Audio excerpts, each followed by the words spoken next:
So guys, I wasn't really planning to make this video, but I guess here it is. These are the Edifier 128dB studio speakers, and what I would consider the best $100 you can spend for your studio or your computer setup. Now, I bought this pair almost a year ago and I've been using them ever since, so I would say I've learned quite a bit about them by now. And well, in this video we'll discuss all the goods, the bads, and the worst about these speakers. Now, when I was looking to buy these almost a year ago, it was solely because of the price tag. And I wandered around countless hours trying to find a good and honest review about them, and I couldn't really find anything. But because they were so cheap on Amazon, I decided to buy them anyways. And after almost a year of enjoying them, I decided to share my opinion and my review on them with you guys.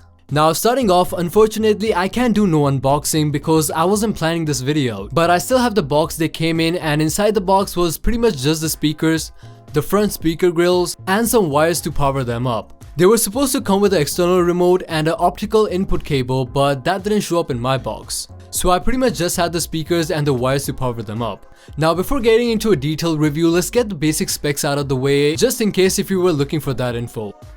But getting into the video, let's start with power. These speakers are 42 watts, and what I truly love about them are the input options they give you. So in the main monitor, which is ideally the right hand one, we have two RC inputs for two separate channels, labeled as lane 1 and lane 2. We can easily switch through them and I'll show you how just in a bit. But besides that, we have an optical input and a coaxial input. And on the other side, this is the output to power our left side of the speaker. And luckily enough, this wire came within the box for me. And it's actually pretty long, so you can place your speakers pretty far apart.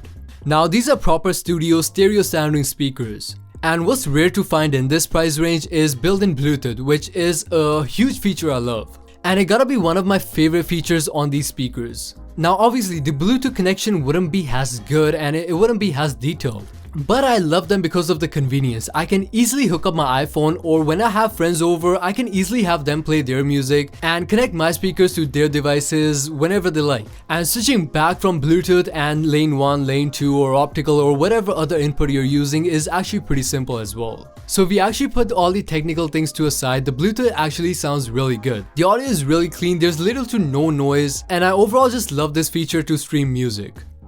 Now, talking about build quality, I wouldn't expect something top of the line for $100, but in general it's built pretty well.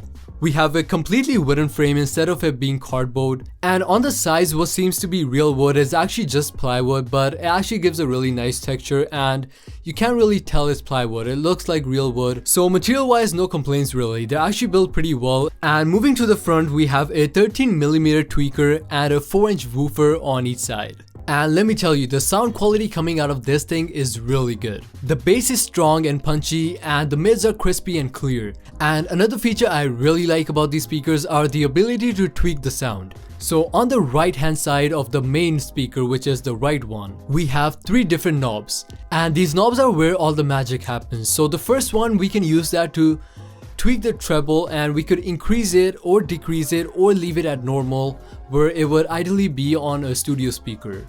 The second knob is for the bass. So again, if we just leave it in the middle or at 0, the bass will be where it would normally be on a studio speaker. But if you want to add a little bit more punchiness, a little bit more bass to your sound, you can always increase the bass and the woofers go crazy without losing any quality or sound. Usually what I notice with cheap speakers are whenever you increase the bass and you turn up the volume, the speakers would start crackling. But I haven't faced any issue like that using these speakers. And lastly, the third knob on here is our volume control. So this is what we could use to increase or decrease the volume. Now by default, whenever you power on the speakers, the volume is always around 60 to 80%. I'm not sure exactly where, but it's pretty loud. So you're able to control your volume using your computer and you can get it pretty loud. But if you want that extra loudness, you can always go into the monitors and increase the volume from there. And the volume knob is also where we can change our input settings. And we can see that information with the light indicator at the bottom. So each time you want to change the input settings, you just press the volume button and it will cycle through different input modes. So for example, when the light is green, we're either using a lane 1 or lane 2. You press it again and the light goes red. This is when you're using the optical input, and you press it the third time and this is where you're using Bluetooth as an input, and this is where the light would go blue. So everything's pretty basic, simple, and straightforward to use, and that's what I really like. So in general, the sound quality is pretty good. I like the ability to tweak the sound, where if you need more bass, you have that option, or if you want to increase the treble or decrease the treble, you have those options as well. And the ability to connect your smartphone or other smart devices using Bluetooth is really convenient. And after using these speakers for almost a year, I don't really have anything to dislike. They're actually pretty good speakers and they come at a great price. If I have to pinpoint something I don't like about these speakers or would have that improved, would be the actual design. And when I say design, I mean the wooden texture. I'm not really a big fan of the wooden design. They might look good if you're using them in your living room as bookshelf speakers or something else. But in my case, using them in my studio, I don't think the wooden texture suits them the best. I would have personally liked the speakers to look a little bit more modern, maybe a complete black or white color, maybe a gloss finish, matte finish, or something like that. Because I personally find having a good color combination is pretty hard when using wooden textures. Because wood in general just has so many different textures and different colors, it's almost close to impossible to have a matching setup or have a color combination or a color theme going on using these speakers. But yeah guys, let me know your opinion on these speakers. I would say they're pretty good for the price. I would also leave a product link in the description box just in case you're interested in scooping one up for yourself. And if you like this video, let me know in a comment down below and subscribe for more content like this. And as always, thanks for watching.